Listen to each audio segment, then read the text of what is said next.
Yo, what's good? L Nation back up in this piece.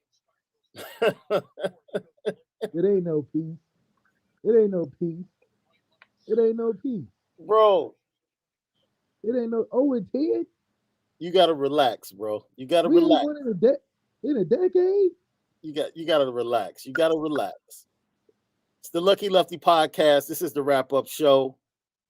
Notre Dame blows it in the Fiesta Bowl. Flat out. I mean, you can say blows it, chokes, whatever you want to say. I wouldn't be mad with you filling in the blank with whatever verb you want to say. This is At worse this than this point, is worse than Golden State 3-1. This is worse than that. this is pretty bad.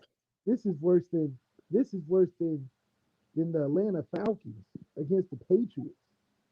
Yo, so we're brought to you by and featuring Onora Whisky. Go to Onora. You might need some of the Onora Whisky tonight.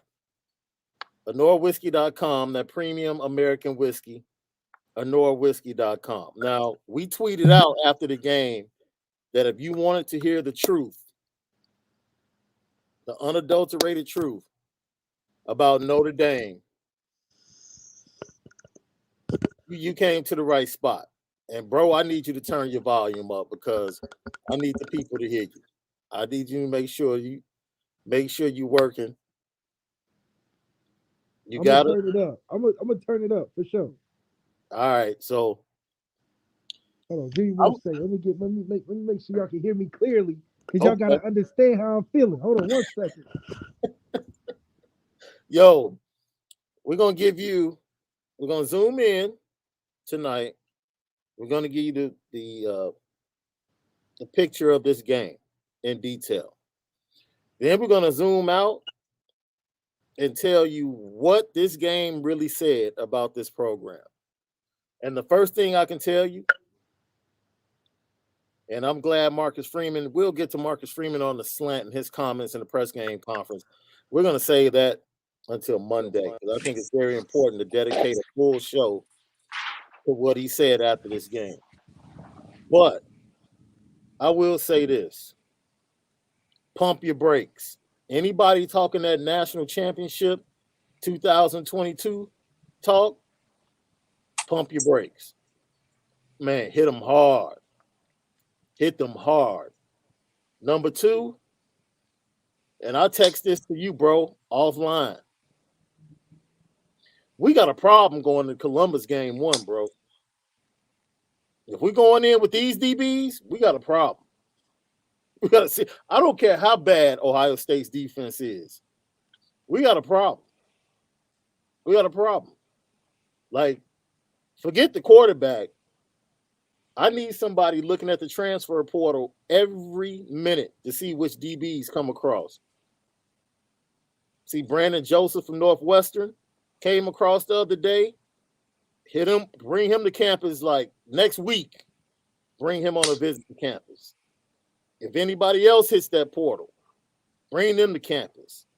See, we can't let people like Elias Riggs just fall into Alabama's lap. Man, That's got to end quick because this is an emergency. bro, Now I'm going to give a little bit of the percent because these are still Kelly's guys. Number 6, Kelly's guy. Tariq Bracy, Kelly's guy. You know what I'm saying? These are homemade Kelly's guys. So there's some benefit of doubt. He can only win what he got. Those aren't his ingredients.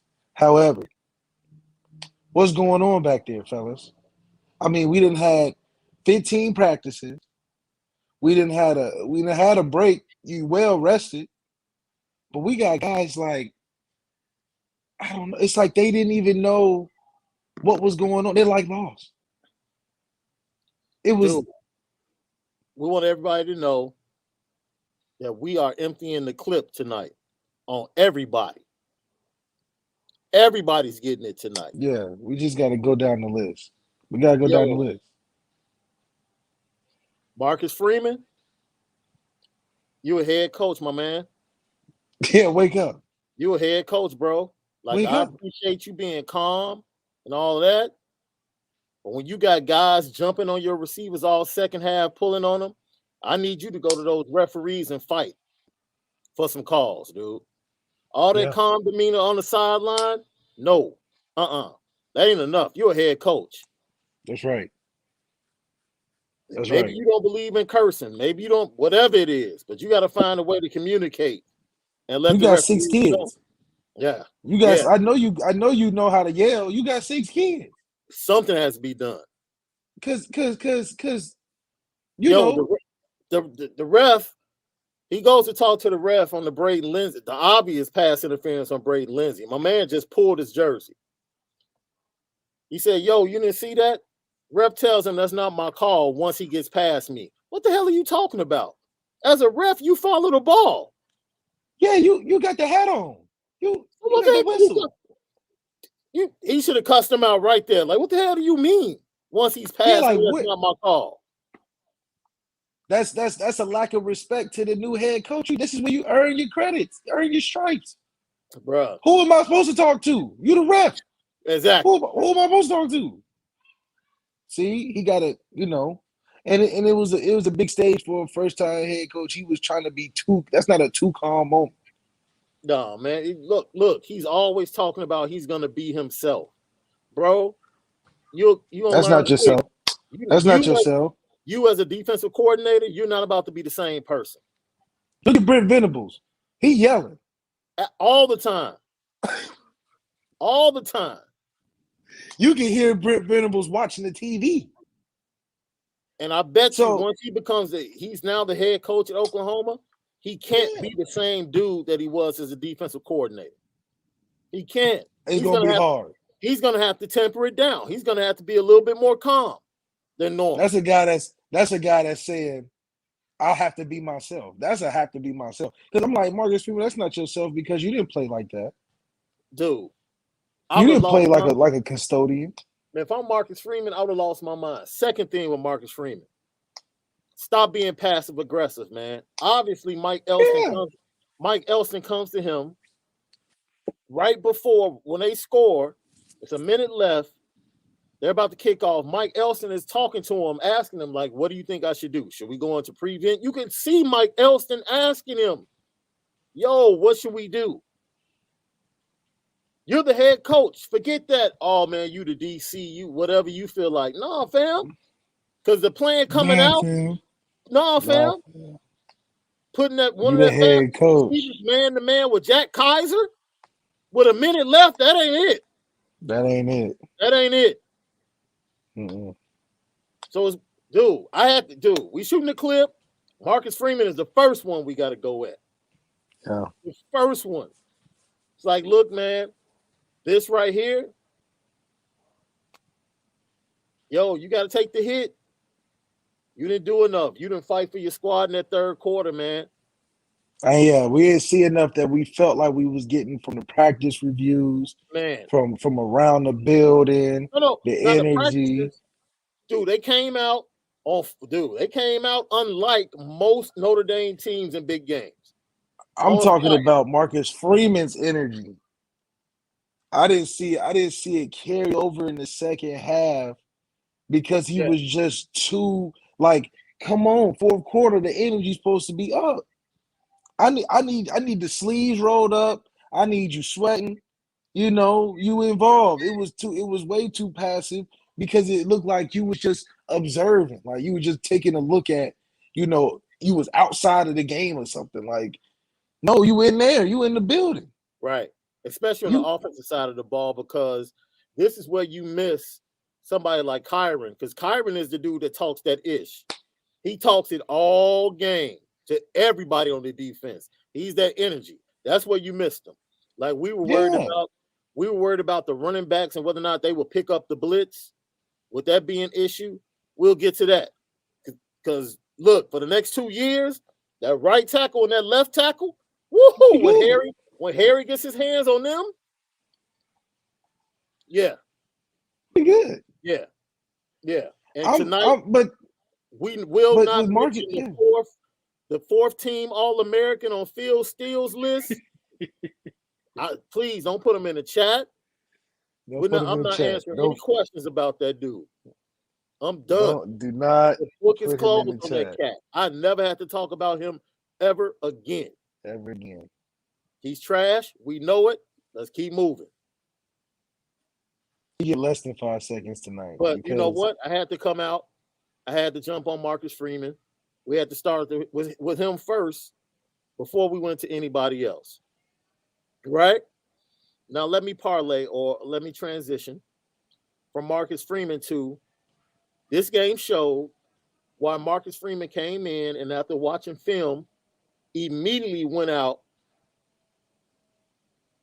and got 4 of the best linebackers in the nation. Immediately.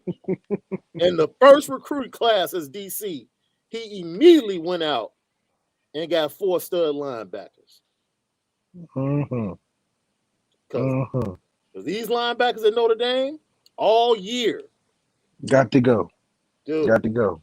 Subpar. Because it just felt like throughout the game, the middle of the field got bigger and bigger. It was crazy. And bigger. And he had to blitz him because them being in space was even worse. Yeah. So you at least took a chance. But what had happened when you blitzed them? Running past guys, playing touch football, blowing tackles, running too far upfield and letting them break out the outside, break out the Spencer Sanders out there looking like Deion Sanders. I mean, the man had all type of yards, and I mean, we let the man do way more. What did we say? What did we say on the prediction show? I don't know what every other podcast said. What did we say? We said if they play the same way they played against Virginia Tech, which is undisciplined and giving up the perimeter, Burmeister killed them, and Spencer Sanders is going to kill them. We said the exact same thing. We let Spencer Sanders put up 500 total yards of offense, man. Out of control, 500. Out of position, chasing, not filling no hole, not being aggressive. Just look like wild animals out there. I'm like, if we gonna do that, at least put the young guys like Collie in. Yeah. Because we talked about it last show. If we know that this is a game of simplicity, like Oklahoma State's not giving us a crazy route combinations or doing no misdirection. This is the game for Prince Collie. Absolutely. See ball, get ball, contain the quarterback. That's your whole job. And we can be fine. We can eliminate 250 yards that he put up. Instead, we got these know-it-all but can't do-it-all linebackers looking like placeholders, not giving us championship level football. Now they can do it somewhere else, but you can't blow what you was blowing out there today. It just doesn't make sense. Hey, let me be flat out honest. Unless Tyler Buckner is the next Bryce Young or CJ Stroud in his sophomore year, it's gonna take 2 recruiting classes, bro. Minimum. Yeah. Minimum. 2. Like this game was a reality shock, man. Like for real. Like pump the brakes. I know we love him, Marcus Freeman, but we got to be real about this roster. We got to be real. This defensive roster, but the roster been the roster the whole time. Well, this is the roster that have been recruited or that's been recruited by the dude that some fans are out here screaming for now. Like y'all mad because his players didn't get it done? Seriously, this ain't even Marcus Freeman's players. That's why I had to preface this shellacking, because we only are disappointed at this level because we came out unlike any other team. See, look at this stuff like this. Carnivorous lunar activity. Thank you for joining us like you do all the time. Do we win today with a 3-touchdown lead with Kelly on the sideline? Brian Kelly wouldn't have gotten out to the 3-touchdown lead. Yeah, it would have been close to the end. Yeah, how many times do you need to see Brian Kelly teams not start fast in bowl games? Because we wouldn't have came out throwing. We No. came out throwing. We came out throwing like we was Oklahoma or something. Like Jack Cohn was Tom Brady. Like Jack Cohn had put together a full game against anybody. Oh man, like he hasn't. Remember, we've been playing him half the time with Tyler Buckner. So now you play him the full game and make him throw 58 times? What kind of logic? Dude. So we had what, less Tommy than had 20 free rushing reign yards. today. Tommy had free reign today. Like literally, that cat, Marcus Freeman told him, like, yo, it's your show. It's your show because I'm not getting involved in that. Yeah. And it looked like it. It looked like nobody was phoning up there being like, hey, what are you doing? Nothing. We got another 28-7. What's the halftime conversation? Dude. This right here. Carlo, we appreciate you, man. Everybody subscribe, share, like, hit that like button. Hit the like button. We appreciate you. Did anyone see any screen poppers? Hell yeah. Number 21. Hell That was yeah. it. 21 was popping every time. 21 popped all day. Every time he touched the ball. All day. I was tweeting if he can get direct snaps.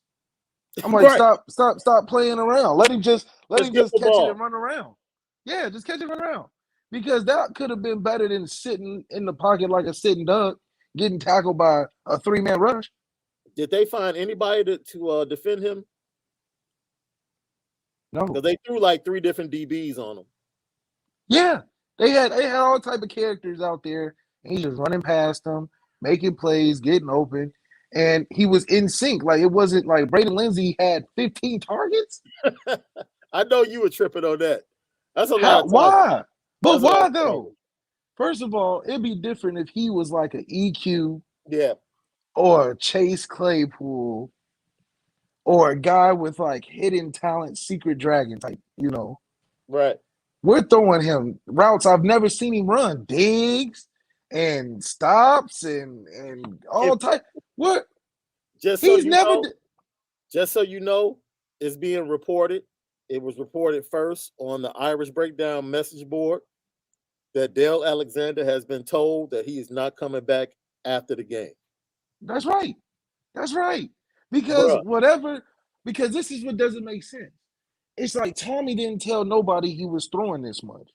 Because you exposed your receiver coach. Yes. Your receiver coach is looking at you like, I know you ain't out here throwing the ball 68 times like we've been practicing that or something. Because you got me out here, I got to teach all these guys releases and techniques, and you calling plays like we've been running this all year. Every game we throwing the ball 50 times. We receivers have no technique on getting open. Kevin Austin looks so stiff running high out of his breaks. I'm like, what's the individual drills looking like in practice, Dale? So Tommy 100% set up his receiver coach. 100%. That cat Kevin Austin ran a comeback route and turned over his left shoulder from the right side. I said, you got to be kidding me. He doesn't look good making breaks towards the football. He's down the field guy. Like he caught the touchdown, like he caught the dig and on go routes. Everything else other than that, I mean, man. But this goes back to we always had raw receivers. We haven't recruited any route technician at school. Avery Davis is a quarterback converted. Braden Lindsey is a utility speed guy. Kevin Austin is a guy that we're just really figuring out where he can really even play out there. No, Braden Lindsey was basically a kid that could run fast. So they tried to turn into a wide receiver. But you throwing 15 targets at him. I mean, on a cut, we threw the ball 3 times in a row to him on one of them drives. So I'm trying to understand, like, what's the communication with Tommy and Dale in the game? It looked like one was on one page with Jack, and y'all was like, yeah, we're going to roll out these receivers like we Ohio State. Speaking of, I'll say this again, because I said it once already this show, okay? Game 1, we in trouble. Unless it's some serious transfers coming,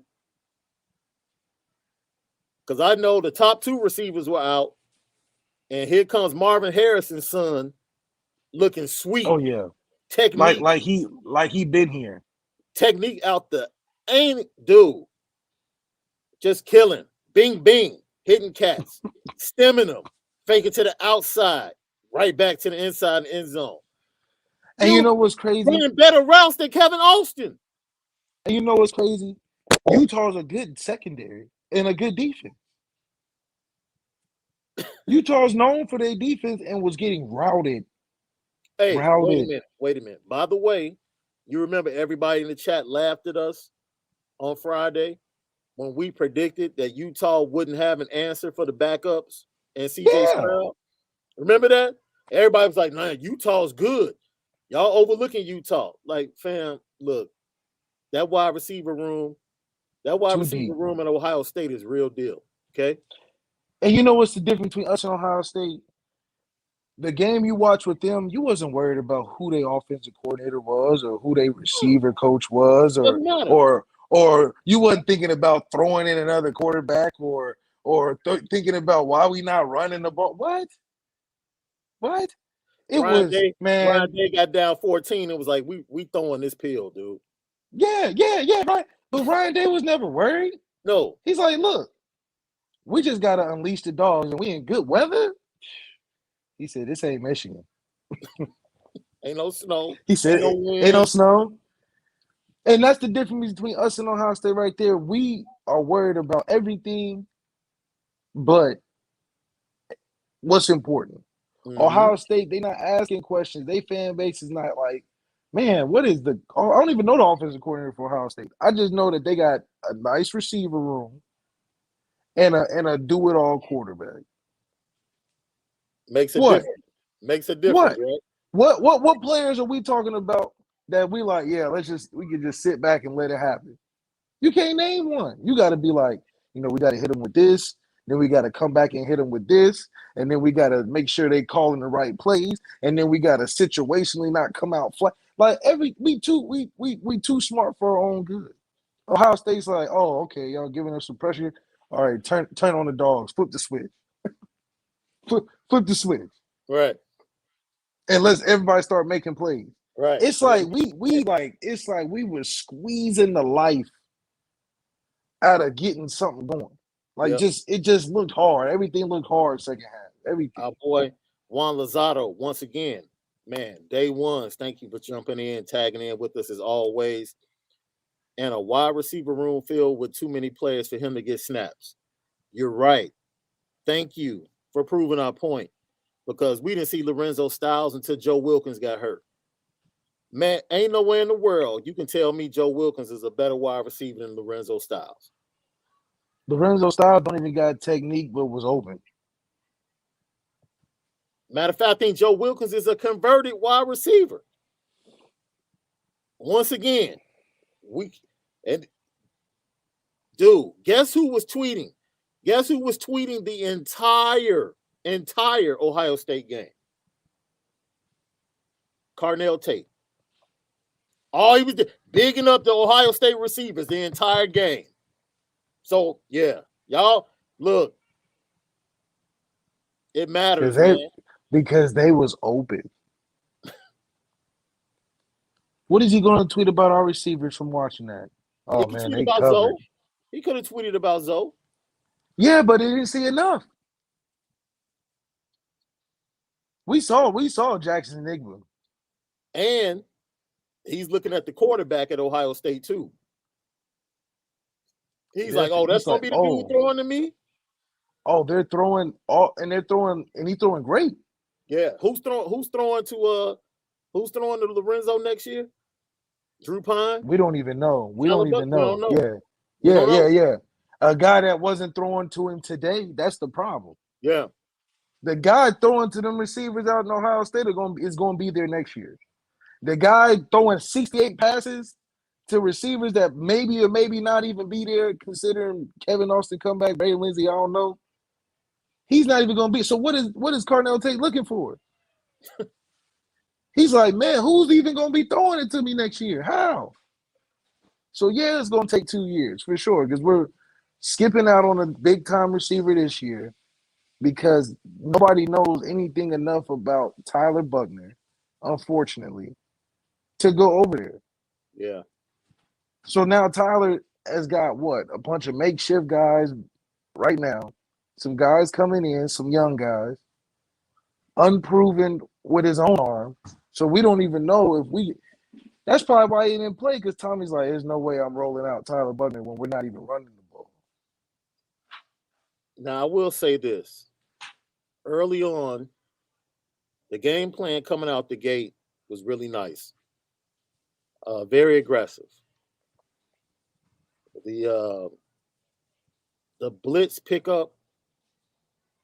Kudos to the offensive line and pass pro and pass protection. You're solid at the left and right tackle. That's something to look forward to. Because I know everybody's like, man, bummed about the loss. Look forward to Lorenzo Styles. Look forward to the left and right tackle. Look forward to the other youngsters being able to work with Harry Heastand. Those are things to look forward to. Some positives from this game, right? Very, I very, still like very. I still like the running back room, right? I think Audric Estime had a run. He just slipped. He literally he would have had about 6-7 yards. He tried to turn it up. He slipped. That was really the only carry he got. For the most part, the running backs did well picking up the blitz, and both Tyree and Diggs were really good in the passing game. It just Out of the wasn't enough. backfield. You know, we gave the ball to too many guys that I don't know. I don't know. Because at the end of the day, it wasn't enough of estimate like we wanted. It wasn't even enough Diggs, even though Diggs was tipping. It didn't Jack have the most rushing yards in the game? Yeah, So that's the problem. yeah, What kind of lopsided stats is that? A guy who nobody expects to run, can't run, having the most rushing yards in the game? yeah. Yeah, yeah, yeah. So we And looked at the stat sheet. I would have been fine because we don't have Bryce Young.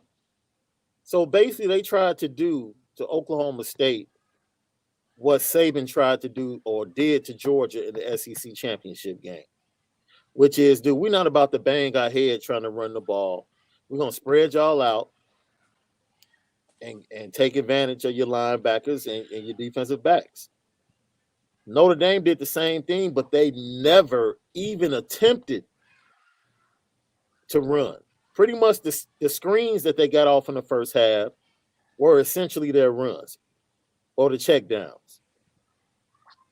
And it's almost like, man, I understand. I wasn't impressed with their front four, especially from a pass rush standpoint. Like that's the front four that got 54 sacks. Didn't we say their front four is very similar to the front four from 2012 Notre Dame? Not really fast, just big, and they like to maul you. It's the same thing. And the tackles were never in danger. I can't even blame the sack that Blake Fisher gave up late in the game on Blake Fisher. That's just Jack being in the same spot. And If Jack legs were worth a damn, there would be no sacks. none Because it was wide open lanes that Jack just didn't have the all ability to day, get through. He just all didn't have day. the. And I'm like, Oklahoma State was just using Spencer Sanders like we use Tyler Buckner. Just drop back. No, you don't see nothing. Just run. Oh, you got a hitch. Hit the hitch. Oh, nothing. Run around. And They when was all Tyler else, Bucknering us with Tyler Buckner. and when all else fails, find number 6. And find, yeah. Like, I mean, how simple did they get? Second half. Spencer Sanders said, forget it, man. I'm not about to try to break down y'all blitzes and send the right protections. No, I know that y'all can't tackle. Absolutely. And I can one cut you guys. Y'all gonna let me out the back door. And I'm gonna get 10 before I even get to the secondary. And then if y'all don't blitz me, the corners is I'm gonna eat lunch on the corners. I'm eating This is lunch on funny. them. This is funny. And Mike, we appreciate you, man. You're a day one. Thanks for tagging in as always and supporting us. And Jelly plays tomorrow at the Under Armour game. He's recruiting wide receivers. Man, ain't nobody following Angeli. Ain't no top-notch receiver. See, that's what I'm saying, man. There's no top-notch receiver who's being moved by that cat Angeli coming to Notre Dame. And I'm not saying he won't be a good player. I'm just saying he's not that stud quarterback like a Malachi Nelson that cats are like, oh snap, you going to Notre Dame? Yeah, like it's He's just not not. that It's dude. not even the same pool. It's He's just. not that dude.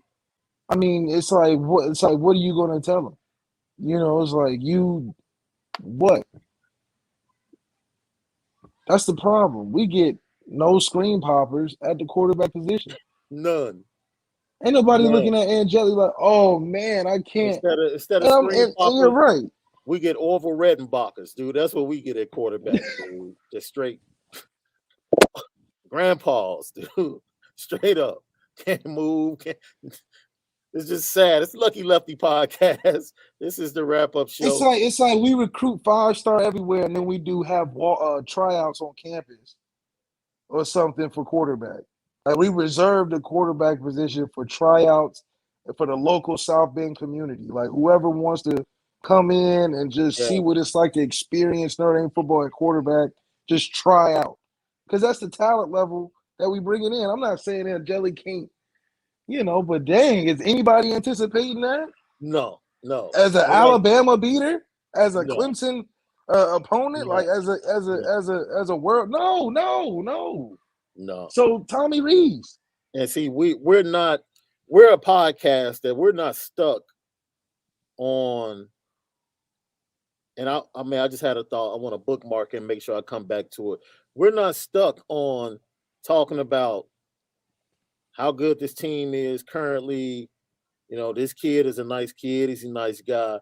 This podcast is all about talking about how we get to the next level. Period. If Tommy Rees don't bring in Dante Moore, he's a hater. He's a hater. If he doesn't bring in Dante Moore, we know he wants to coach quarterbacks that are similar to him. And that's a hater. Because that's being very lazy as a coach. It's lazy because you're like, you know what, man? I don't know if I can have the ability to coach around your talent because I'm thinking too much of what I would want to do if I was playing. So Jack Cohn, it was basically Tommy Rees playing Madden as Tommy Rees. So it was everything he could have ever wanted to call for himself in that game today. It was the real PlayStation Bowl. It wasn't a Fiesta Bowl. It was the real PlayStation Kane Madden Bowl. Everything that Tommy dreamed of that he wanted to call in the game, he called for himself as Jack.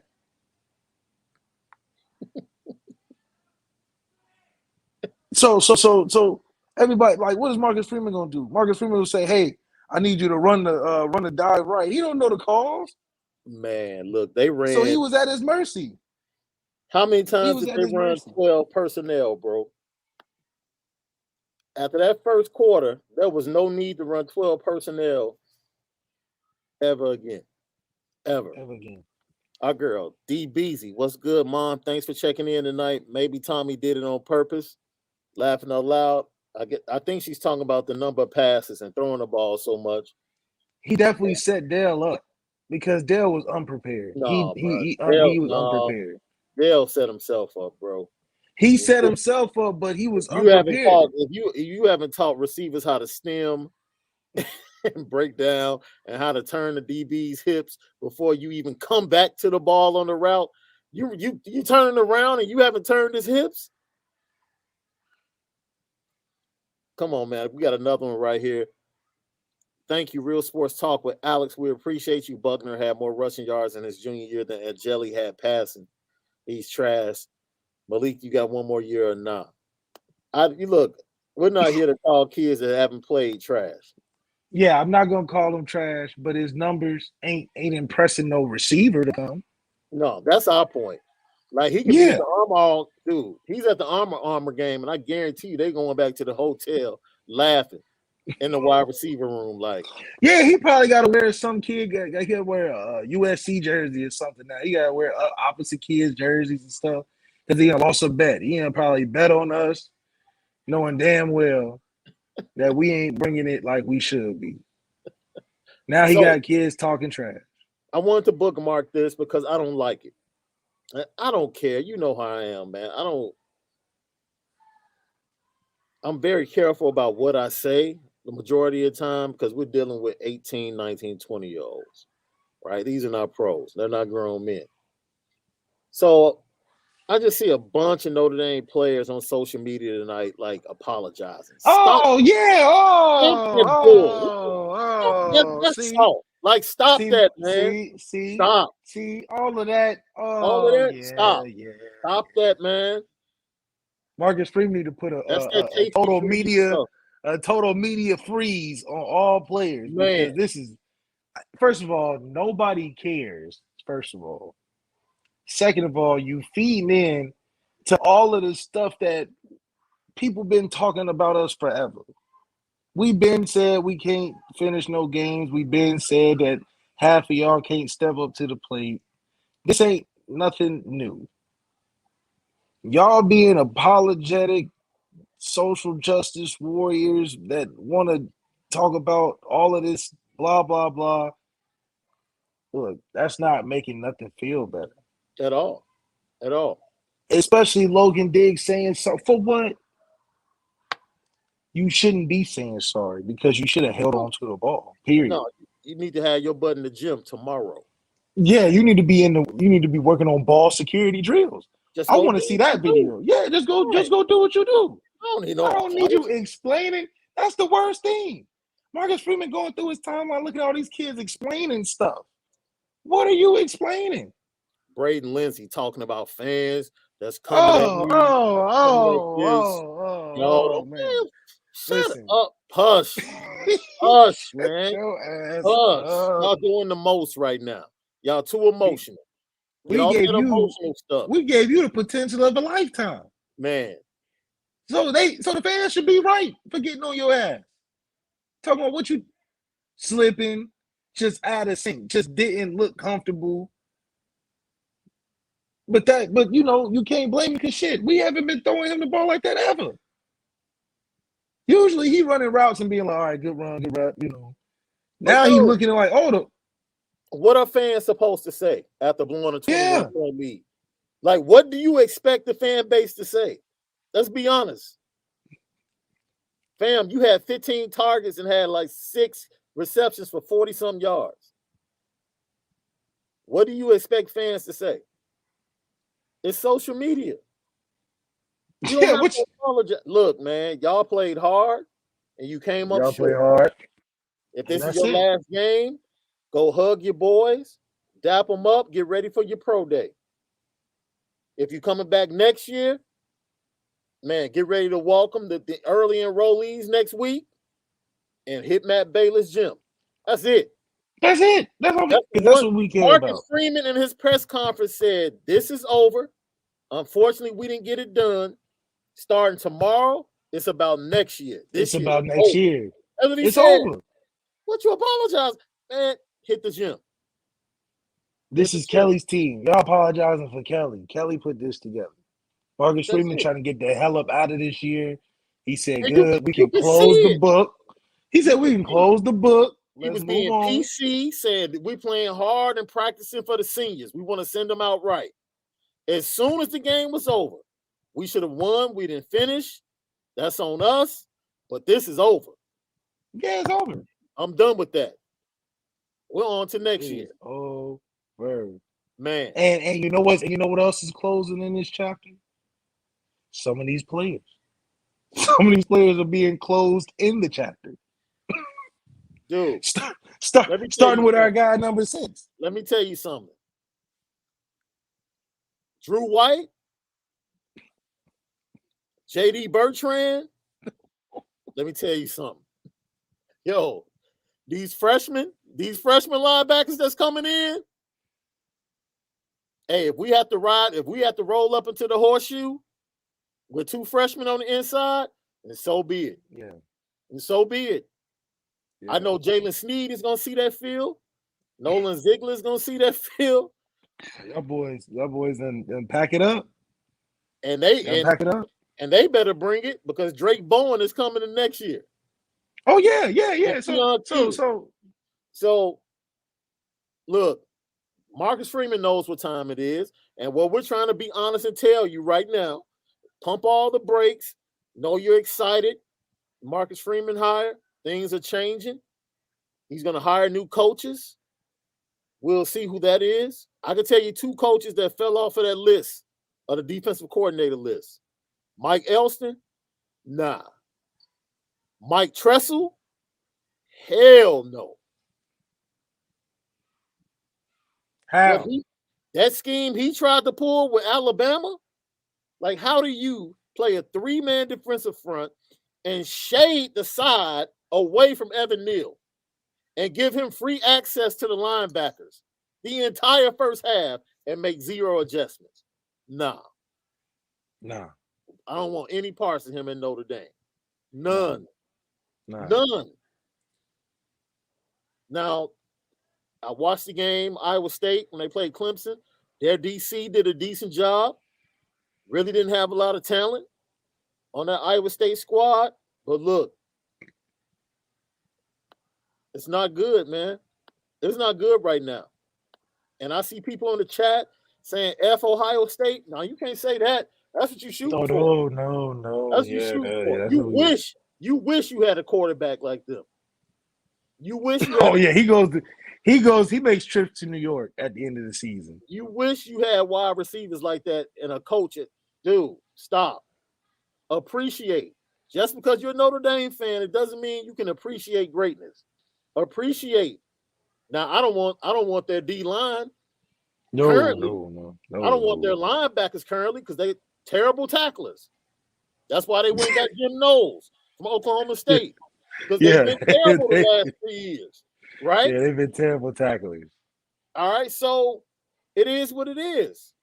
And if you're trying to catch teams, you have to see what they do that makes them better than you, and you have to aspire to get to that level. And the best teams in the world, in the country, got quarterbacks, got receiver rooms, and got a stout defense. Preach. The best teams got the best quarterbacks, the best receiver rooms, and the best defense. Alabama just had a Heisman receiver. What do you mean? They had a Heisman receiver and a first-round quarterback, and guess what happened? Championship. They had Trevor Lawrence, first-round quarterback, T. Higgins, and all the amazing receivers they had. Yep. Championship. Bryce Young, all the receivers he's got. Yep. Look where they're playing. Championship. What's hard about that? And Nick Saban lost 3 receivers to the league and said, "Let me go borrow from Ohio State. Let me get from the cream of the crop." Nick Saban acknowledges. Nick Saban ain't going outside of the top 3 teams. No. He said, "Why would I recruit somebody from Marshall? What the Marshall? I'm not giving nobody no sweet home vacation suite for a year." He said, let me pick amongst the top of the cream. Let me go get Elias Ricks, #1 corner next year. Let me go get Jamison Williams, the receiver, just hanging out in the Ohio State room, just hanging out. So what you saying? They would never take a transfer from the Thunder and Herd? What? They got freshmen better than transfers. So, look, if they're looking for O-linemen, they're definitely not going in West Virginia to find them. Especially at no. Anyway, I don't understand how the blueprint is laid out perfectly. If you want to be a championship team, get you the best quarterback in the country, and get you a receiver room that's unmatched. That's the formula on offense. Defensively, get you some nasty D linemen, a Kyle Hamilton, and a nice little linebacker. What? We make it so hard and try to do it 50 different ways. It ain't too many ways to do it anymore. We're not recruiting Rudies and being champions any longer. That ship has sailed. Ship has sailed. That's it. It's a wrap. There's no more recruiting mailmen, guys in the Spanish club, your favorite cousin that used to play Little League. We're not turning bums to heroes no longer. And then Marcus Freeman is way too transparent to lie to you. Yeah. Oh, yeah. He's too honest. So he's not bringing in. He's not gonna play it off like the former. He's not gonna bring in a guy that was cleaning his pool that looked kind of big to play linebacker. He don't do his position like that. Right. So why do we do our quarterback position in there? Bringing in guys that are lookalikes to our offensive coordinator. What? I need a guy that I can look at and be like, okay, let me close my eyes, just tossing the football, and he gonna make something happen. Not a guy that we're gonna have and be like, okay, let's sit down the whole week, break down all types of film, and come up with the 100 greatest plays against his defense. Because we're not perfect enough. We're not perfect enough. No, and we're not going to be. We're never going to get to that level. We showed you that Notre Dame, leading up to the game, was ranked as the fourth most talented team amongst college football playoff teams and New Year's Six teams. But they only had one 5-star. Georgia had 18, Alabama had 16, and Ohio State had 15. So all we're asking is that Notre Dame gets to 5 or 6. That's it. That's it. Just get to 5 or 6. And one of them be a quarterback. Just one of them be a quarterback. At the right spots. Exactly. Get a cornerback, get a pass rusher, get a quarterback, and your linebackers. That's all. Not asking. We got Clarence Lewis on clearance. We be shopping at Marshalls, Kohl's, and TJ Maxx. Clarence on clearance. We got him on clearance because I didn't even. What kind of sale is that? We must have got him in a recruiting sale. LL Nation.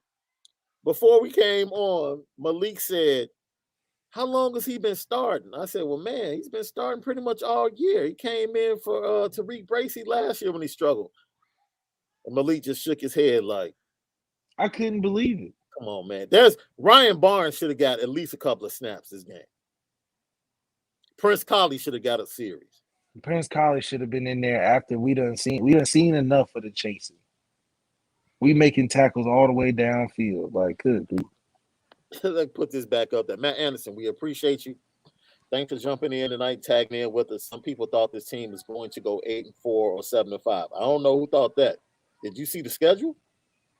Who thought they were going 8-4? They ended up 11-2. Got good recruits coming in. Marcus needs to make some new hires, get some experience, and we'll see what happens. I mean, we said that. All we're telling you that they're not winning a national championship next year. Oh no, Bama just they're not. Unless something drastic happens. Unless Tyler Buckner becomes what C.J. Stroud and Bryce Young are over this spring and into the fall. If he becomes that dude, they got a shot. If not, it's not happening because that back end is not changing, at least for another year.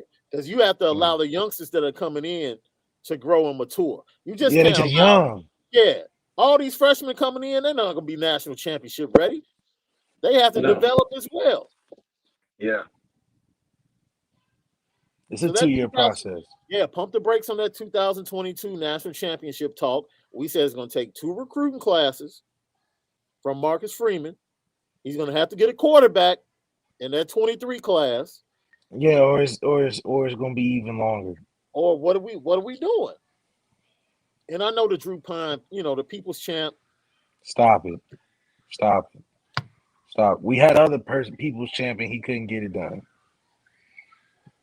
Drew Pine was 68 passes a day. Come on. We promised you guys that we would just be honest and tell you the truth. That's it.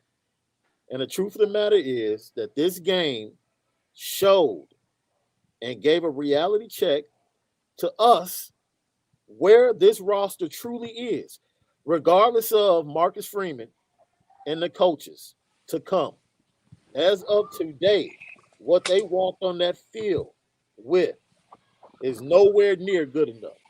Not enough. No, it's nowhere. It's because I'm not trying to make Ohio it seem far away. State would have did what they did to Michigan State to our secondary. Because I don't see if we're not covering Oklahoma State's little receivers. Bro, it was bad. Jackson Enigma, Marvin Harrison Jr.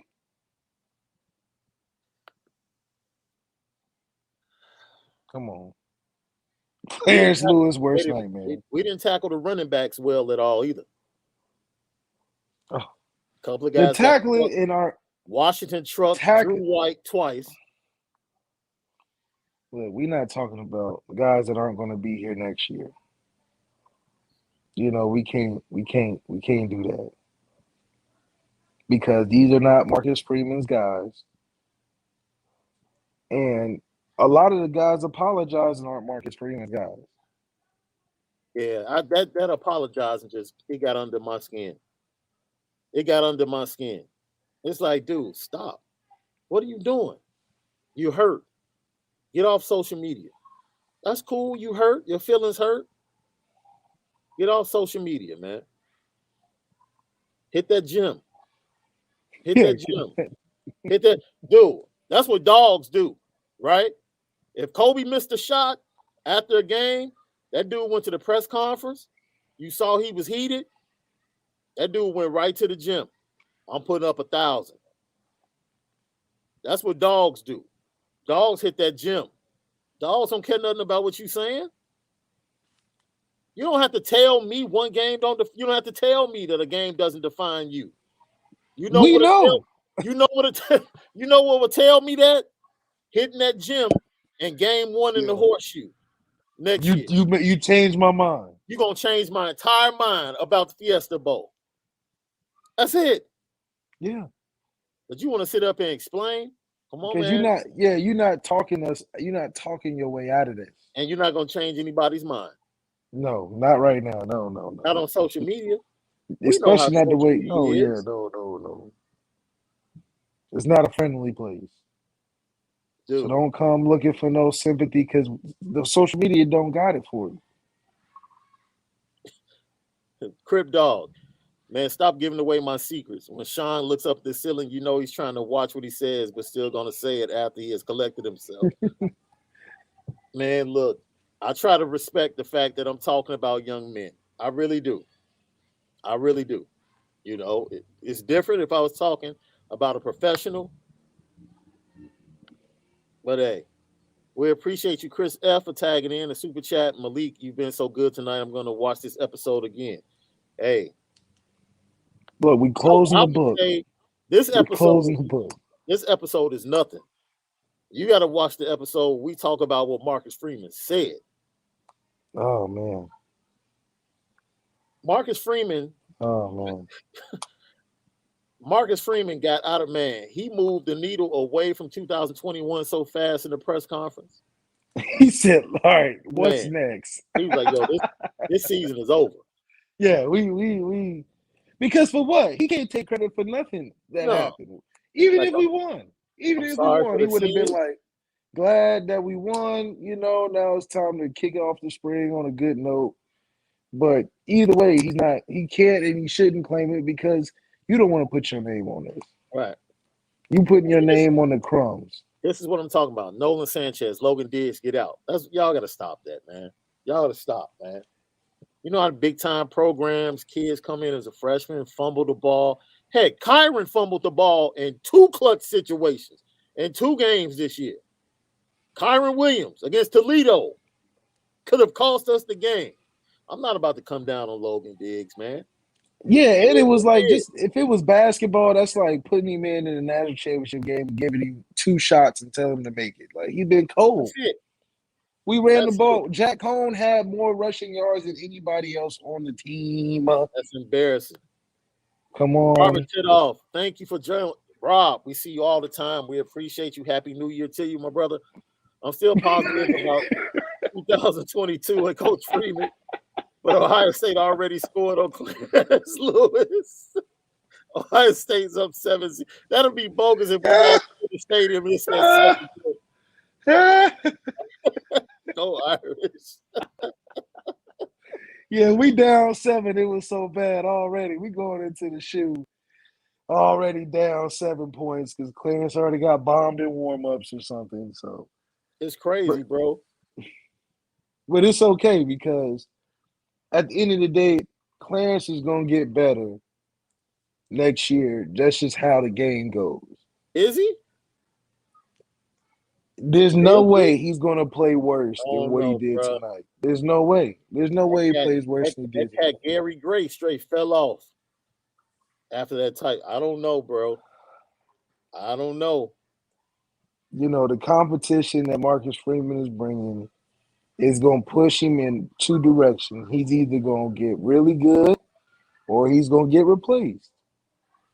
And I think that he's going to take these lumps and get ready for next year because I couldn't imagine a kid that makes it to Notre Dame not get better than that performance today because it's not getting easier that first game.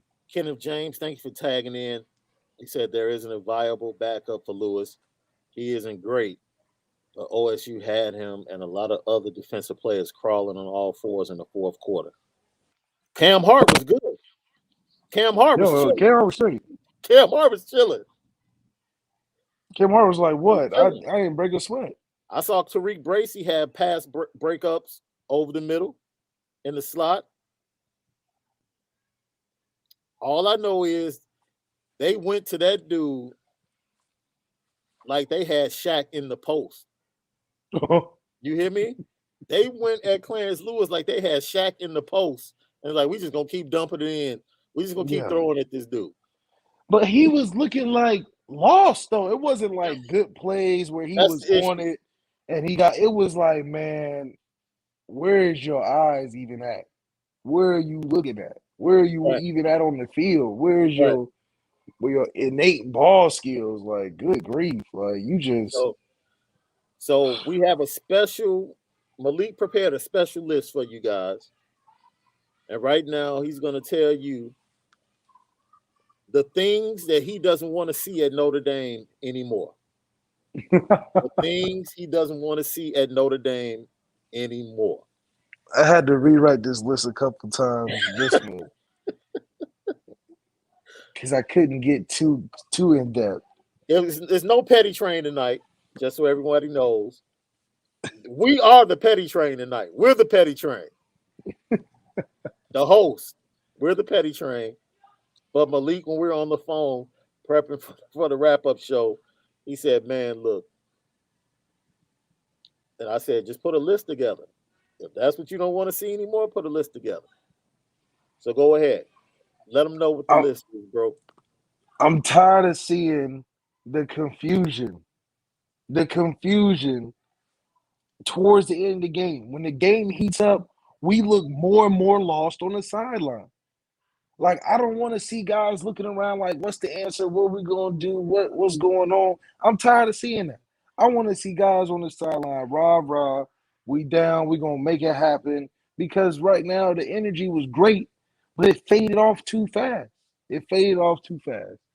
Another thing I'm tired of seeing. I'm tired of seeing the non-compete at the outside positions, receivers and DBs. Can we get a guy that's just like, you know what, 9 times out of 10, when the ball goes up in the air, it's mine. We just need one guy on either side. That'll get the ball rolling because right now we just play too pedestrian on the outside of the offense and the defense. So DBs, I want to just see ball hawks. Receivers, I want to see ball makers, like playmakers, guys that's going up and getting it. A bona fide guy. You know, we got a bunch of converted guys, a bunch of guys that are athletic, a bunch of talent. I want to see a bona fide receiver, DB, be the go-to guy for our team because that's a big piece we're missing. We got a lot of really good guys. Like Kevin Austin's great. I love Avery. Michael Mayer's a beast. We got a lot of talent. Lorenzo, Stockman, the Styles got that look. Styles, the guy. So we got talent, but we need somebody to be in that receiver room and hold it together. And hold it together. That's what we need. Another thing I'm tired of seeing. I'm tired of seeing the inconsistencies on scoring points. We're the top 5 program in the country. I'm tired of seeing us score minimal points every game, the least amount. It's time to turn into a dominant team in the Marcus Freeman era. I want to see us move forward into dominance. The top 3 teams in the country every year, Ohio State, Alabama, Clemson, even Georgia this year, they're always dominant in one area or something. Georgia this year was dominant defensively. Ohio State receiver room, quarterback room, dominant. Alabama's dominant all around. So we want to be dominant in one area. For us, the dominance either going to be in the trenches or it's going to have to be at that receiver position. Let's build that receiver position. If we can be dominant in one area, a lot's going to take place to help us out. Last thing I'm tired of seeing the bad situation calls that we have towards the end of the games that we need. In every game, there's always one game every season that determines our season because we're not in the conference. And every time we lose those games, it's always bad situational calls. Somehow we find a way to put ourselves in the worst position. Like, for instance, why not punt? We just got a turnover. We're going for it on our own field that's going to put us down 2 scores. Why not punt? Give us a chance. We had our timeouts. That's a situation that we have to be better in because that's what makes elite teams elite. Ohio State didn't fret not one time when they was down by 14 in the first quarter, and even throughout the whole game, they just continued to fight. As soon as we can turn over the news and attention from who's coaching and who's making the play calls to who's on the field, and we trust in those guys because they're bona fide studs, we're not going to make that crossover. But until then, we have a lot of work to do, but it's positive. Any receiver recruits looking out there, you see what the offense can be with some lit players. I mean, we got guys that are making plays, but just imagine where we can be. Now it looks more open. So that's something that we can look forward to. CJ Williams, I know you've seen it now. We went through it 68 times, CJ Williams. You know, you could come back. You know what I'm saying? It ain't too late. Anyway, top receiver, look, if you're worried about getting it, 68 times the ball's gonna find you. Shit, it found a guy we never throw it to. We target him 15 of them times. Yeah. So it's possible. It's possible. And I'm tired of seeing us apologizing. Stop apologizing. Please stop apologizing. If Please. we would do our job, we wouldn't have to apologize for nothing. I don't see no Alabama players apologizing for nothing. I don't even see them on social media. Just hit the gym. Just go to the gym. Go to the field. Like, if you're really about that life, getting better and wanting to be a beast, I think somebody said Aldrich Estimate tweeted he was going to win the Doak Walker and they were going to win the national championship next year. What you doing, dude? Just hit the gym. Show us. Show us. Beat Ohio State first. Yeah, all that talk. Because if we don't beat Ohio State, we're going to be in the same position that Cincinnati had us. Cincinnati's had us hold it over our head all season. And so we can't let these teams do that. Like your coach said at the press conference, the honeymoon is over, yo. I'm glad he said it. Like, all right, cool. We got all of this good energy honeymoon stuff over with. Let's go play. Let's go develop. It's time for us to develop players and recruit. Can we develop in the spring? That's it. That's it. Yeah, Anthony X's. Yeah, we talked about this earlier, Anthony. Kyron definitely was the energy offensively. Definitely was the swag and the energy. Michael Mayer has to come down with that ball, bro. A couple of them. Jack Cohn has to hit Lorenzo Styles. Yeah. All them passes and you missed the most crucial one. You know, you overthrew him. The third down on the second to last possession. Braden Lindsey on the dig route. He's wide open. Like,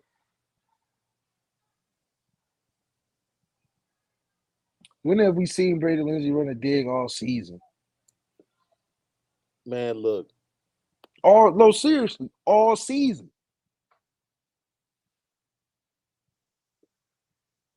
He probably, and it's like Real Braden sports. Lindsey just looked out of sync. I don't know. It just looked out of sync. He said Aldrich transferring to Alabama or something. That's funny. Yeah, That's you the only talking way. that big. That's Yeah, the you only way talking he's that gonna get big. that God, national yeah. championship. Yeah, definitely. We talked about it. Mike Elston. I think he emptied the clip way too early. He blitzed way too much in the first half.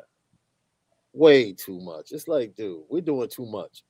If our front four can't get to this dude with stunts and just pass rush, because their offensive line wasn't impressive to me, No. right?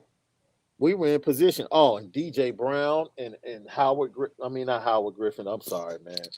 Houston Griffith. We Man, blitzed him so much that he was like, you know what, man, I ain't about to play quarterback. I'm about to just run and they play had football. a call. I think it was a crucial third, like a 3rd and 8, 3rd and 9, and they blitzed and had a robber call.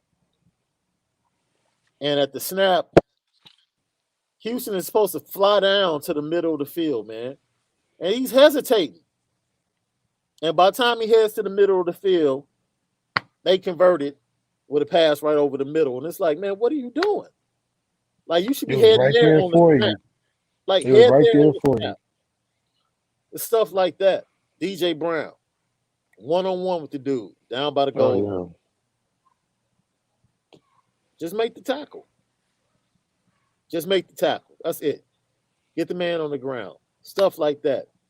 We just need better players.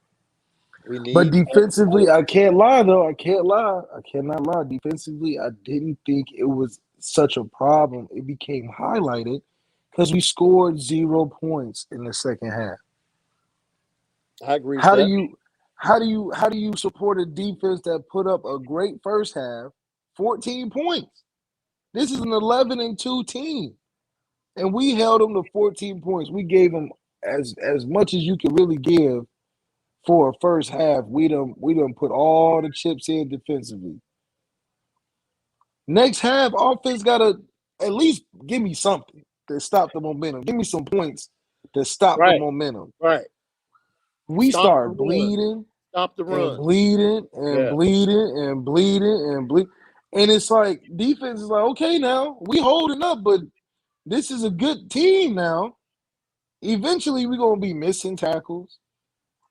Can't get off the field. 3rd and 1,000, they getting them. So offensively, we have to have the awareness to be like, let's play some defense offensively too. Let's put some long drives together situationally. If they go drive down the field on a tempo 80 yards and we're completely gassed, Yeah. let's not start the next drive with a pass play. Let's let the clock tick down a little bit. We up 3-4 scores. Let the clock tick down a little bit. Take your time. Good grief. We act like Yeah. we in a rush to get back on the plane or something. Man, you know how disrespectful it is? We both play Madden. Do you know how disrespectful it would be if somebody just played 2-man on us every play? And we could do nothing about it? Nothing about. And you know what's crazy? They literally brought their safeties down 12 yards from the line of scrimmage and played man to man across the board. Because they start seeing Jack's arm get weaker and weaker and weaker and weaker. Jack already wasn't throwing bombs, but then he started skipping rocks. So the defense was like, just like baseball, it was like, bring him in. He ain't hitting a home run. Bring it in. You got outfielders playing at second base. I mean, the safeties might as well have been 3rd linebackers. Because they're like, we're not respecting nothing on the outside because he done threw the ball 3-4 times down the field and threw it short. That's why Styles was so open because they was playing at 5 yards. Exactly. So they was like, look, if you're going to beat us throwing it, at least throw it deep. Couldn't do it. So the second half, when we up 28-14, I'm thinking it's a perfect time for Tyler Buckner because Tyler going to give him hell. Because Tyler Buckner gonna run hard. So, all this like tipping at the line, at least Tyler Buckner's gonna fall forward. Yeah. Jack Cohn clearly is You know what the crazy Jack was thing? clearly getting tired. You Go know what the ahead. crazy thing is, bro?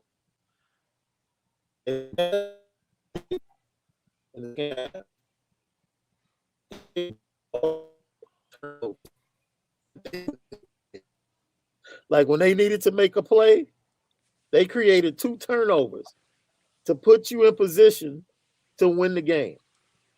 This defense, you talk about how bad they played. This beat defense has come up with clutch plays the entire year. Yeah. And they did it again in Twice. probably one of their worst performances.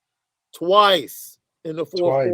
Yo, that play by Isaiah Foskey, first of all, to stunt the run, play both the quarterback and the running back, and then chase Sanders down and strip him.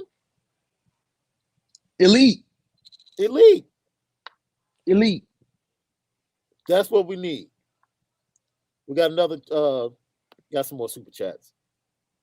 Rob Titoff, Malik and Shaun, if you coach Freeman, are you reminding players about today's game for the next 9 months for 2022 motivation? No. You don't need that. I'm focusing on, is Tyler Buckner going to be ready? Because he don't know. We didn't play him today. We have no idea if he's in his right mind going into the spring with confidence that, one, he's even a starter, and two, that he felt good playing against good competition going into a team that's even better. Yeah. So now he's got to be on ice for 9 months like he's a freshman in college all over again. Yeah. Now, he did say in his press conference that he told his guys to remember how much this hurts. He did say that. He wants them to bookmark how this feels and how this sucks. And, let that motivate you when we go into this offseason to put in work. But there's no need to watch film and constantly remind them of it. No.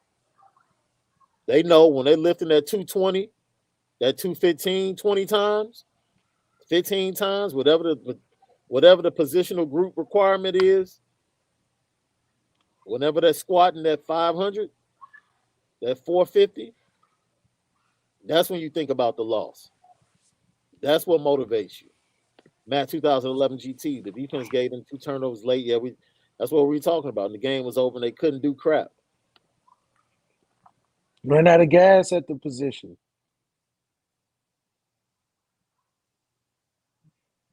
Nothing else. Yeah, I'm not for turning on kids, especially freshmen. They make mistakes. It is what it is. Foskey, hopefully he comes back. He'll be a beast on the front four for you. Another problem area for me, and people talk about it, you're not winning without some studs at D tackle, man. I'm sorry. You're just not. You're not. You're just not. If you're going to have an elite defense, Alabama, Georgia, they have studs in the middle. So you don't have to do all of this stunting and blitzing every down, man. Of course you're going to get tired. Yeah. Blitzing every down, every other down. If that's the only way you can get to the quarterback, it's going to be a long day. Yeah, that's why I'm glad that Mike Elston is recruiting the guys on the East Coast and the Maryland area. All of them are studs. All of them. Big guys can get it done on the defensive line. We need at least 2 out of 4. Yeah. Yeah, Sam Howell did declare for the NFL draft today. Let's see. I'm trying to get through these. So Monday, we'll be back with you guys at 9 a.m. and really go more in depth with Marcus Freeman and his press conference, what he had to say. Juan, you're on the road tonight. Cone is better at lacrosse, period. That was crazy. They were talking about how good he was at lacrosse. I'm like, that dude is slow. Like, shouldn't you have speed?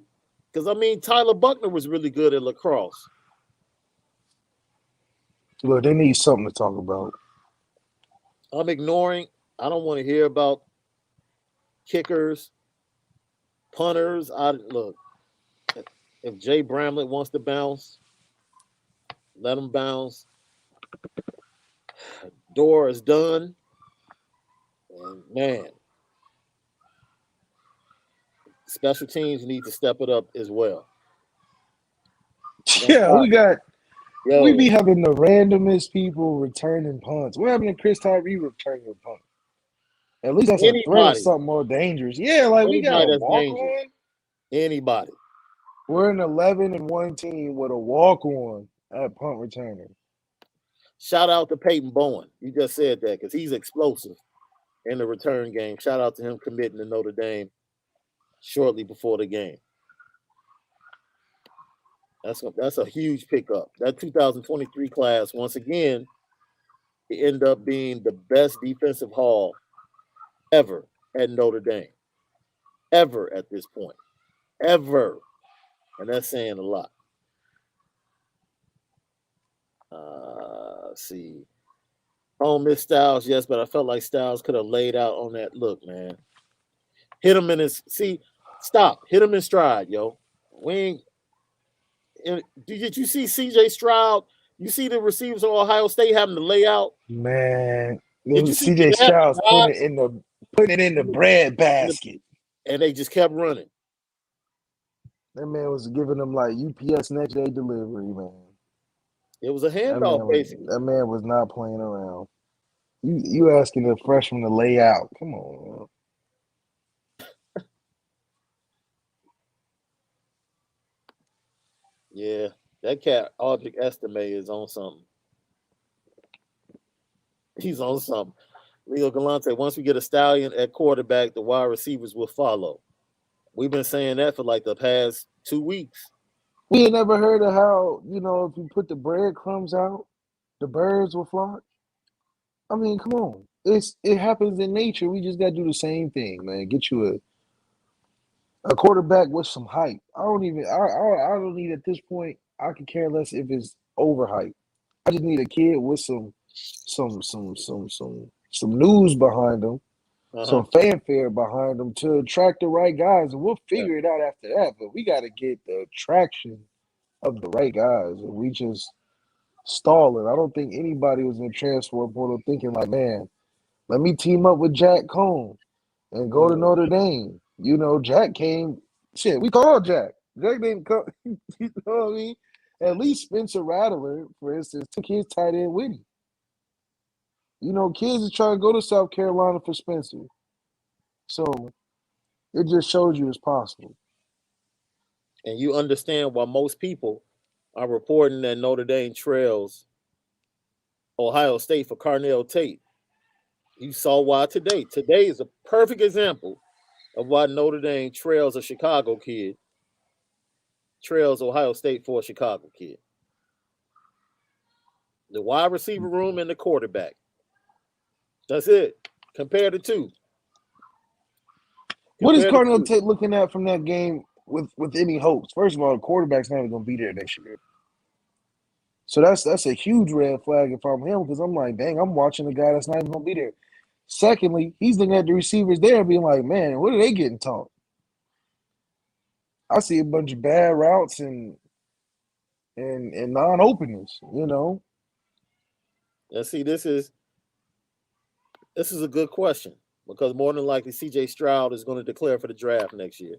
So it says, who will be Ohio State's quarterback throwing the tape? It doesn't matter. Who is the quarterback that he gets to watch to get him to come there? That's more important because he sees himself in the offense and he sees the other receivers going there. And I would have more hope in Ohio State getting a quarterback right now based upon history with Ryan Day than Notre Dame. Yeah, we don't have a track record of getting. Yeah, who has Tommy Rees gotten? His recruits are Brendan Clark, Phil Jacovic, Drew Pine, and Steve Angeli. That's his track record. And the best one left. Facts. So who is Tommy really recruiting at that quarterback position? if we had to look on the roster of who he's recruited and take Phil out, we're not even in the top 25 quarterbacks. Are we?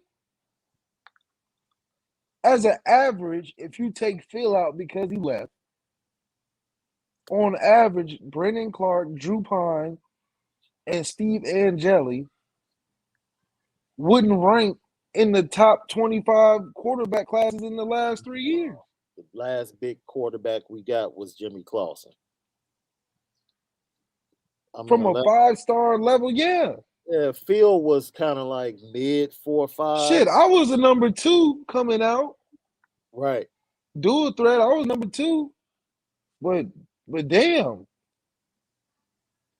From the last 3-4 years, we supposed to catch the momentum after Ian because Ian's supposed to set the wave for other guys to come in because we've been winning. Yeah. You follow Ian up with Brendan Clark, who never played. Yeah. And then follow him up with a guy that leaves. Yeah. The same way the And then- cornerback, the DB recruiting. I think 18 and 20.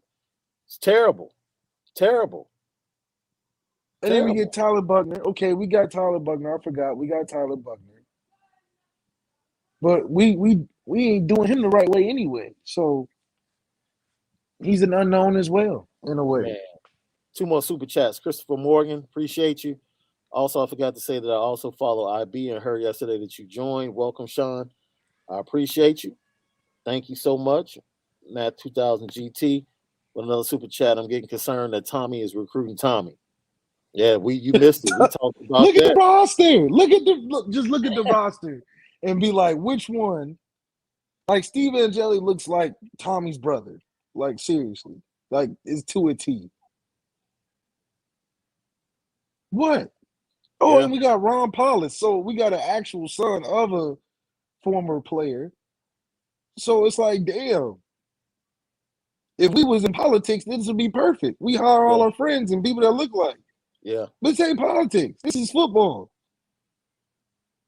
Brian Day and CJ Stroud don't even look like. I still don't even know who Ohio State's offensive coordinator is because it doesn't matter.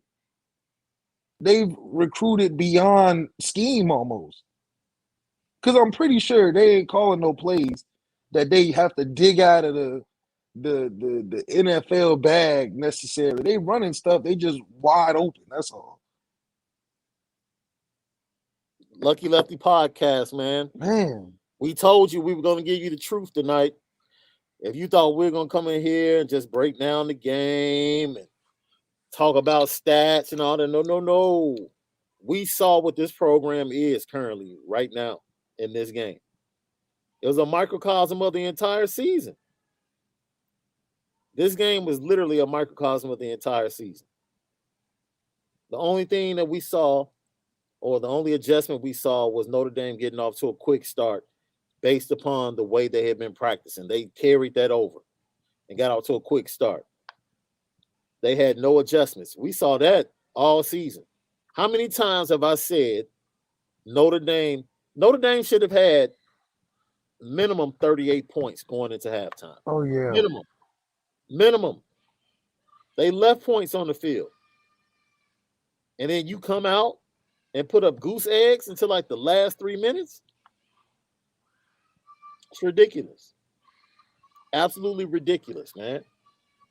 Ridiculous. And there's no way around it. And so, yes, as much as we talked about, and we talked about this, everybody was worried about Dale Alexander, whether or not Dale Alexander was going to be fired, and the job he's done. Once again, we put before you, who the hell has Tommy Rees gotten in recruiting at quarterback? Who?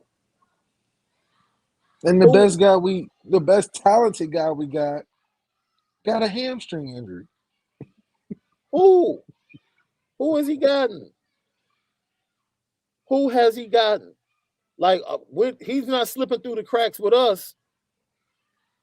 I know It's been 4 years. Yeah. It's been 4 years now. So who has he got? So what? It's been long enough. He's on the clock. This summer, We need an answer from Tommy Rees by like no later than October. Somebody needs to commit. He's on the clock, bro. He's on the clock. Put him on the clock. He's on the clock. Not sliding through the cracks with us. I mean, we couldn't get no rollouts, get him on the move because he doesn't have the ability for it. So we either drop him back. Yeah, we either drop him back. Come on, or what? We had no other way of doing it, or throwing unbelievable RPOs that we not biting on. Nobody's biting on those. Man, Real Sports Talk with Alex. Thank you for the super chat. We need some brothers that can throw and run. I don't care, dude. I don't care if it's an alligator. I don't even care. I don't care if it's an alligator, dude. Short arms, the shortest of arms. As long as that bad fella can get the job done. We look. Yeah. It don't even matter what the color is. We need something to pop. That 2011 GT, they should have played Tyler the whole damn game if we are interested in the future, especially looking at it from a loss. Well, see, that's the one thing. They said the preparation in this bowl game were about the seniors. Marcus Freeman said they didn't say it was about the wins. They said it was about something else. This is about the seniors and sending them out with a win. That's exactly what he said. He put it in the second part of the sentence. This is about winning, and then by winning, we'll send the seniors off the right way. See, we got to work on this English. Maybe the English subconsciously, you got to put the win first. Yeah. The seniors gonna be there regardless. You see that? Juan got it right. Notre Dame was chocolate chip and Oklahoma State was oatmeal. So we were the favorite, and then here comes hang around in the cabinet forever oatmeal. Nolan Sanchez makes a very good point. Baylor destroys Sanders. Sanders went sicko mode on us. We have 5 times the talent they have. Y'all see a problem? Yeah, we don't have Dave Aranda. Nor do we have Petrie at safety. Yeah, I mean, he's coming down smacking. I'm watching him now. He's coming down smacking stuff. Petrie's a beast at safety, and he changes the coverage. You can do a lot of different things when you have a guy. The same way you can do a lot of different things in coverage when you have a Kyle Hamilton back there. So, yeah, those are huge things. And Mike Elston is not Dave Aranda when it comes to changing up coverages, showing Sanders something pre-snap. We didn't show him anything different. We never showed him something pre-snap and then went to a totally different coverage. We were just where we were pre-snap. Well, once they start running that hurry-up offense, we went to base calls, and it exposed us because it put us in space, and we couldn't get cute. Right. And then when we couldn't get cute, our ass got tired. And when you get tired, that's when the missed tackles and everything else starts coming.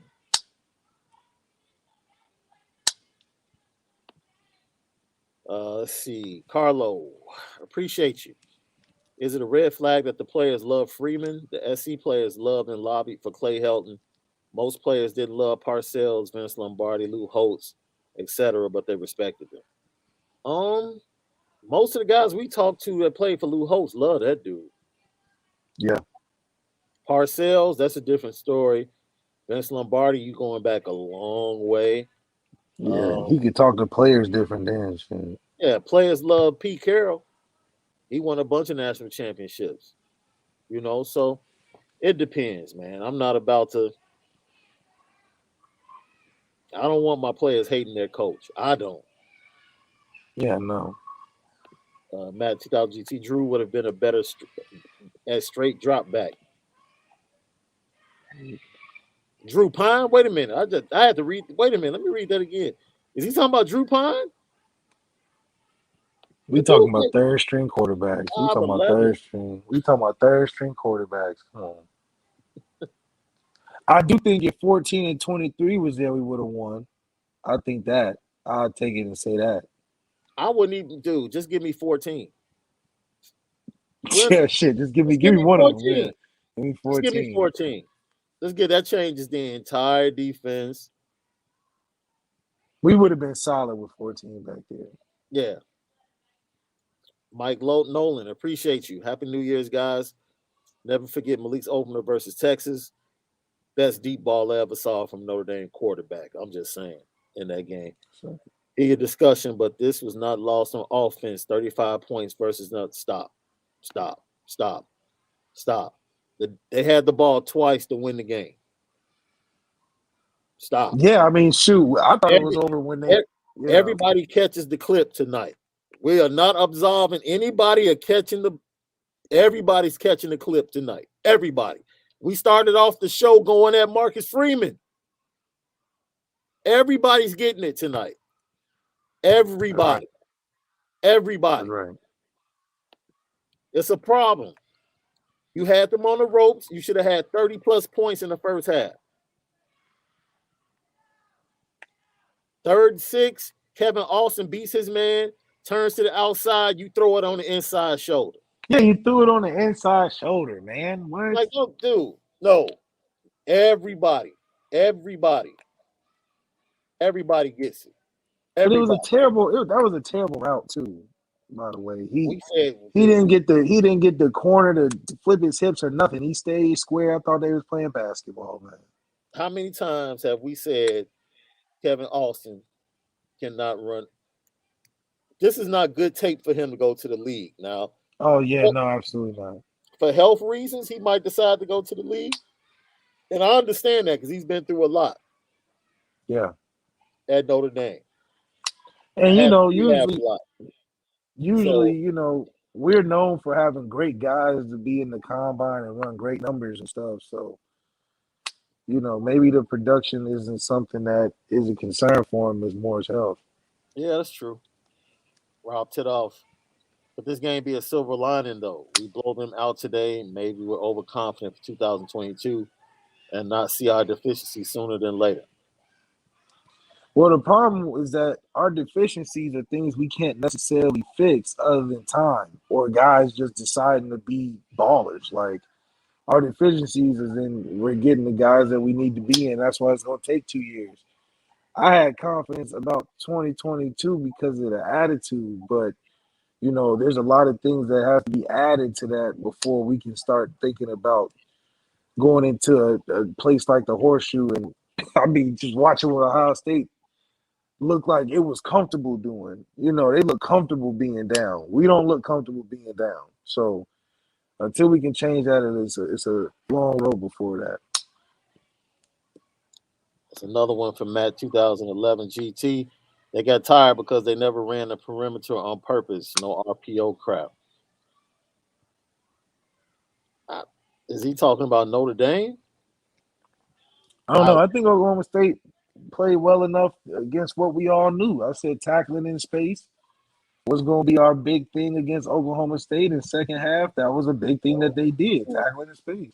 We just didn't make plays. Yeah. Usual Notre Dame stuff. Big games don't make the plays. We've seen it.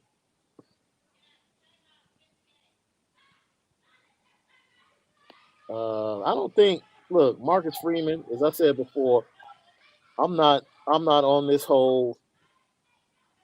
He got rid of Dale Alexander, and whomever he hires, you're gonna have to let it play out. Like this guy on Twitter today responded to your tweet when you put the Marcus Freeman coin up. And he was like, "No, I don't trust. I haven't trusted anybody since Lou Holtz. You have to earn my trust." I'm like, dude, you don't have a choice. What are you talking about? If you're a fan, you have no choice but to trust the coach. That's the coach. Like, And how you trust Lou before he got there is what you're saying. You must have you did you trusted trust him Lou the before he got entire time. Like, man, stop. This Armand Gallinosa. We appreciate you. I think you're new. Subscribe, share, like. We appreciate you for sending out the super chat. Not certain why Tyler wasn't put in at all, at least a few plays in the second half. You guys are grounded and real. Happy 2022. Same to you. Happy New Year, my man. We appreciate you. But you've been calling for Tyler all year, so I just think once Jack had that great first half, Tommy was like, "Look, we not changing nothing. We ride or die. It's Jack's dream, to play for Notre Dame. They done played the story about him growing up, and he didn't want to ruin that narrative. But like Marcus Freeman said, maybe without even knowing. This was about the seniors and then winning second. And that's what it looked like. You know, we were riding or dying with those older guys out there. I mean, we done targeted Braden Lindsey 15 times. So Yeah. this was definitely about the seniors, and they made it like it. I mean, Drew White was in there fighting his ass off. You know, was it the production we needed? No, but Definitely not. that was Love D. You know, he went out swinging, and if that's what the game plan was about. Then we accomplished that end. I got Eric Pruitt. We appreciate you. This team was out coached in the second half. That's concerning. The more concerning thing is the players. Like you said, we could talk about the OC, DC. Everybody got the clip from us tonight. But more importantly, I don't care what Oklahoma State did. When you go the whole second half playing man to man, ultimately somebody has to make plays. They basically challenged you and said, "We playing man to man in the entire second half. What you gonna do about it?" And Jack ain't going nowhere. Nowhere. And it'll be open, but he ain't gonna take it. Yeah, it was there. He ain't gonna take it though. So we can blame coaches. You can talk about lack of adjustments. As I said before, we said Mike Elson emptied the clip early in the game, and there was nothing else to go to. There was nothing else to show Spencer Sanders. If you don't score no points in the second half, what can you expect of your defense all game? They gave them 14 first half. They expecting y'all to take it over. Yeah. I mean, what? You don't score no points? It looks bad when it's 28-35, but we had 28 in the first quarter, first half. Now, this goes back to what somebody else said, saying there was no viable backup for Clarence Lewis. That's a bunch of hogwash, man. Okay? Let me tell you something, man. One of the best teachers in my life, he was my freshman basketball coach and my varsity baseball coach. And he used to tell everybody, this is the best teacher right here. And he would always point to the bench. No, straight up. you don't do what I tell you to do, you got a lesson to learn. Your lesson is learned. This is what's going to teach you. No, straight up. Dude, we talking like Clarence Lewis is like can't be taken out of a game. Are you kidding me? Nah, yeah. He has a backup. Ryan Barnes was the backup on that side, on the depth chart, right? Come over here, man.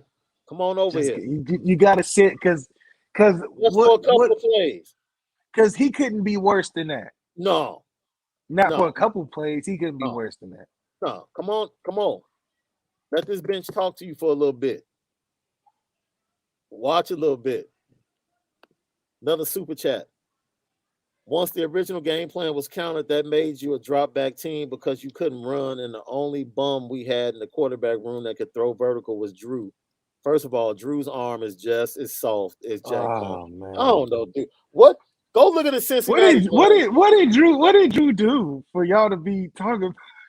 Did Drew do something that we rocket arm, man?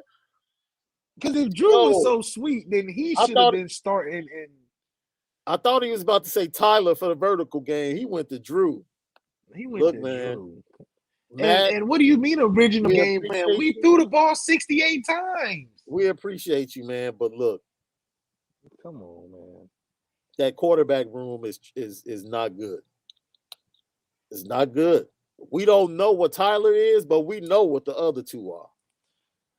You can't be a third round and y'all giving all this third backup and you giving all this. He got a big arm. He's a people's champ. He would have saved us. How? You can't be that deep on the depth chart and be looking as the leader to save us. But besides that, it's like, let's be honest. Brian Kelly made a call to Marshall for O-line help. That should have been the first sign that was a problem amongst the O-line. The second sign was the fact that Blake Fisher was going to start as a true freshman at left tackle. No, straight up. So we should have known coming into the season the O-line was going to be a problem. Just from those two moves, right? They went and got Jack Cohn, man. That lets you know what was going on in the quarterback room. They went and got Jack Cohn, who couldn't beat out Graham Mertz. You got to read the tea leaves. We got to read the tea leaves, man. Look, Drew Pine is the people's champ. I know you love him. But, hey, you go watch that Cincinnati game.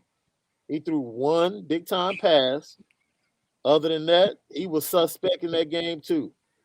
Like, people forget all of the series prior to the touchdown pass where he struggled.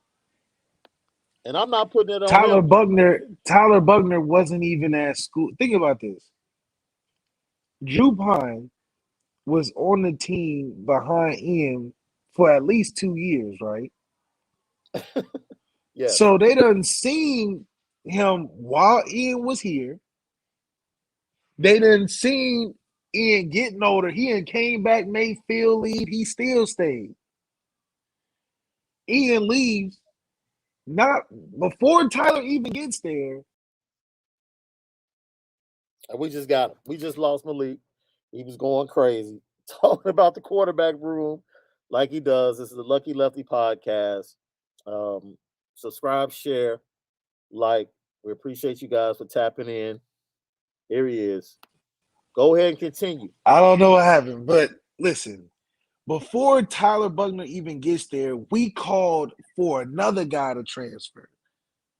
And then after the transfer, Tyler gets here. He doesn't even beat Tyler on the depth chart.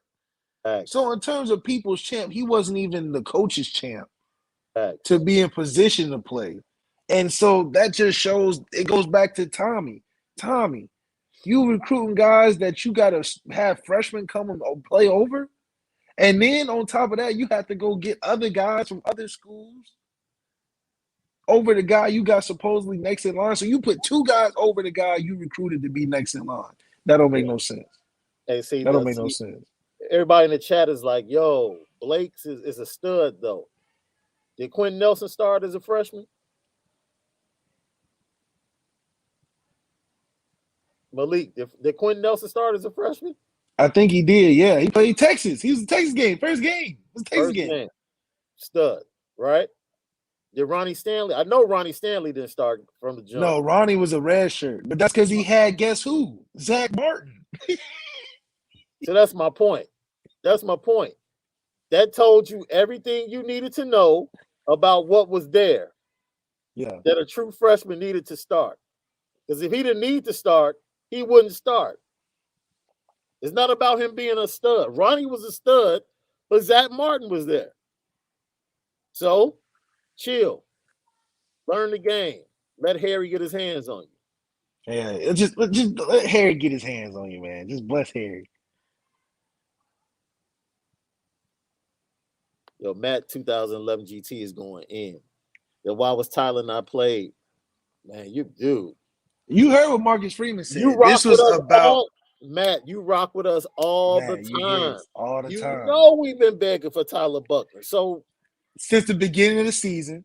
We don't know. But and all I can tell you is what Marcus Freeman said. This was about the senior. So this was Jack's game to lose. Because if we went into the first half guns blazing, I don't see where Tyler would have fit in at. Right. Where would he have fit in at? If Jack Cohn played as great as he did, I don't know where he would have fit in at because we would have had to call all different stuff. Because we all remember Tyler's the package man. What can Brown do for you? He's only coming in to give you a certain amount of plays. We wasn't even running plays similar to that for Tyler to get in and mix it up. Right. We were straight drop. We had no rollouts, you know. We ain't had no nothing, no sprints, no nothing. It was straight NFL drop back, go deep football. I don't understand. We haven't been that team ever. So to make a change like that, I don't see where Tyler would have fit in to even get into that game plan. Because this was something made without him. David Mena, we appreciate you. I'm gonna put you on the petty train on Monday. The reason I'm gonna put you on the petty train is because you keep posting the same thing. We've already discussed this. We already talked about this. Stop, man. Stop. Or either come up with something new. We get your point. You posted it like 5 times in the chat. We discussed it. Hey, Pete Mo said Quentin redshirted, bro. I don't remember. I remember him playing that first Texas game. You know, I remember him being. I don't think he redshirt. I think he came in early in the spring and he started. Yeah, I think that's what he came in early in the spring. He started because he came in at 14. He was in Deshaun's class. Yeah, and he started or he played. Who was that left guard before him? Then I don't know, but he should have been starting if not starting the first year. Crazy boy. I see you, man. You being petty. I see you in the chat. S. Fitzpatrick 88. I'm starting to wonder if maybe Tommy Reese is too much like BK and maybe he got to go. Man, this Ohio State game will let us know. You know, we gonna give him a break, give him some time to get a full off season as a full time offensive coordinator, and his skills are gonna be tested 9 months from now. He ain't getting no break. He got Ohio State right on the cusp, so that's another game plan that's worthy of getting it in. You know, I think 9 months getting ready for this, we should put more points than 28 on the board.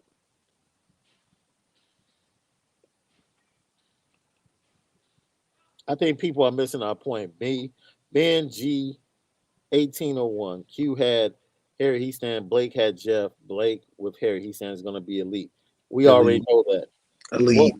What we're telling you is when a true freshman has to start, that tells you the level of the O line that exists before he got to campus. That's telling you everything you need to know. If Ronnie Stanley redshirted, that tells you Zach Martin is cold. Yeah, because Ronnie's cold. Yes. So, the fact that Blake Fisher started at left tackle should have gave you a clear sign that there were going to be problems on that offensive line. The fact they went and got O-line help from Marshall. Yeah. Marshall. These had to be guys that was on the top of the list. This cat from Marshall was better than the cats we recruited at Notre Dame. At O-line. You know how crazy that sounds? That's a staff choice. That's not. I don't think that's a true fact. That's more of a staff of choice that made that. Yeah, that's true. Pete Mo said Texas was 2015, Q was 2014. Yeah, that's what I was saying. I thought, yeah. I was trying to think who that guard was. Maybe it was. Oh yeah, I think it was Steve Elmer. Yeah, that was the year Steve Elmer bounced. The year after, I think he bounced the year after. People, once again, Fisher wasn't an issue. We never said Fisher was an issue. I'm going to say this one more time. The fact that Fisher had to play as a true freshman is a sign that you got trash on the offensive line. Because if you had a typical Notre Dame offensive line, he would have been redshirted. Just like Quentin Nelson, just like Ronnie Stanley, because they had studs in front of them. That's all we're saying. Fisher isn't a problem. But the fact he started Fisher played good. He played good, man. As a dude, it's not the fact that he's a stud. Notre Dame has had plenty of studs come through that redshirted because they had other studs in front of them. Period. And when you're forced to play a true freshman, that means your O-line room, something's wrong. Something's wrong.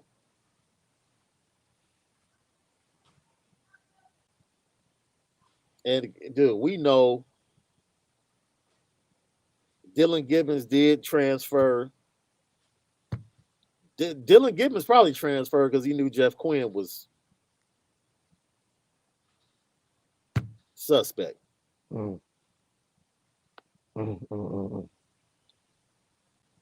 Be more involved. I don't know how involved he can be in the offense. The only way he can be more involved is to get another coach, a quarterback coach or something. He can be more involved in the recruiting. Yeah, recruiting and quarterback coach. Making sure Dante Moore gets here He can be involved in that.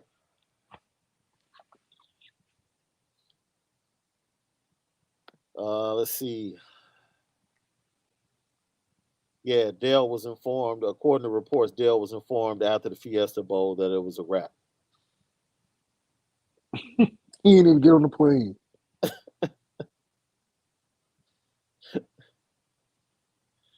That's all we're saying, man. Like when the depth chart, when you have a typical O-line depth chart at Notre Dame, you're not going to come in and start as a true freshman. Just not. Not a typical offensive line room at Notre Dame. I mean, we have Hall of Famers legitly, so That's what I'm and saying. that's rare. Yeah, that's rare. That's rare. So, you know, there's nothing wrong with red shirting, especially on the O-line.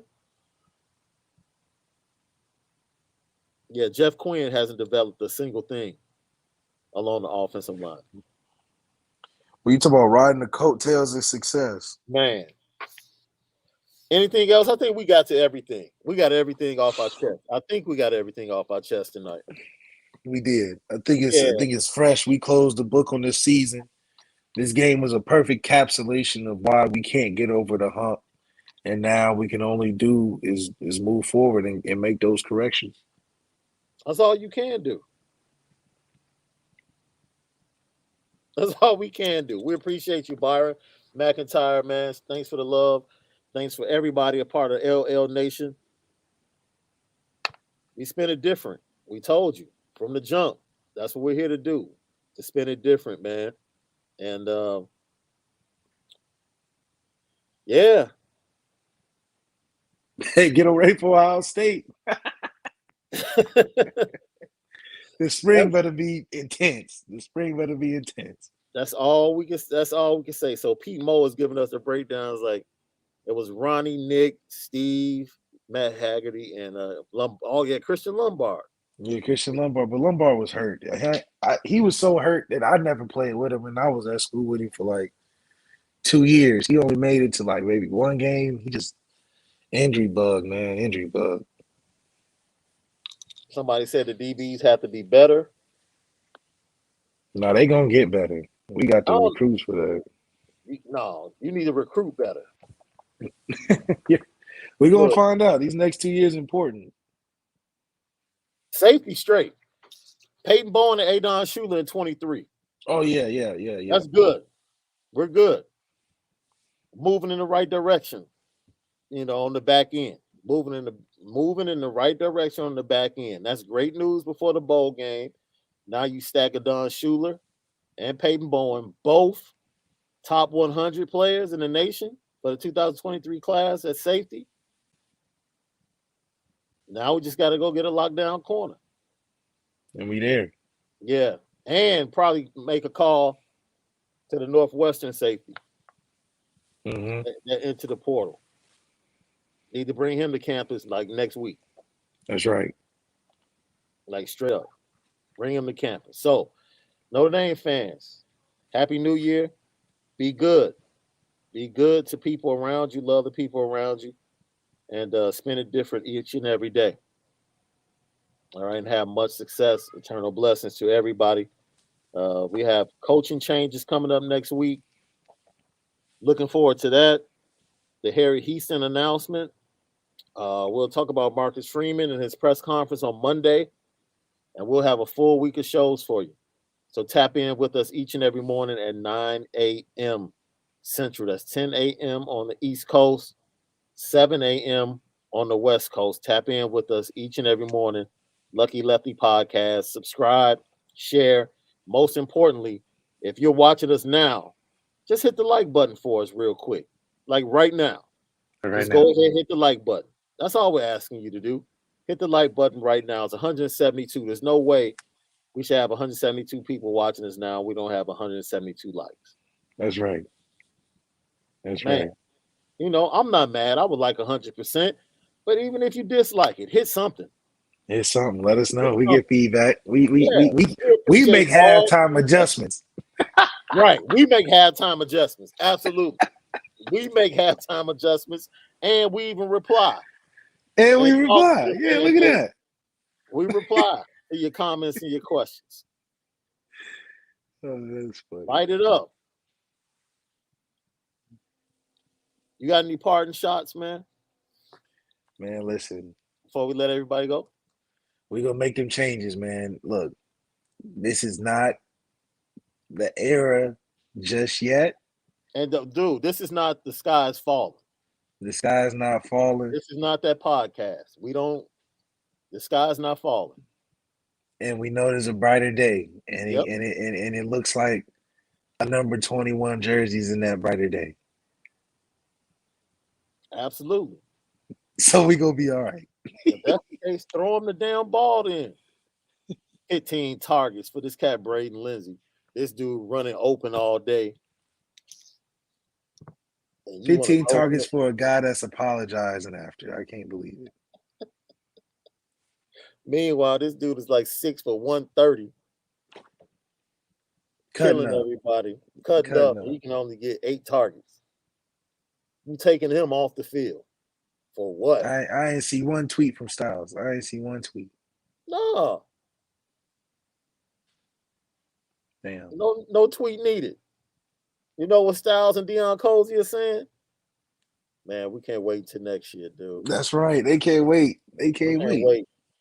Like, we're going to be in the gym tomorrow. What time you going to lift tomorrow? I'll be down there at 6. Up. All right. Straight up. That's what dogs do. That's what dogs do. Like, man, I ain't got time to be on Twitter. Meet me in the gym. It's going down. It's going down. That's it. So we'll see you guys Monday morning, 9 a.m.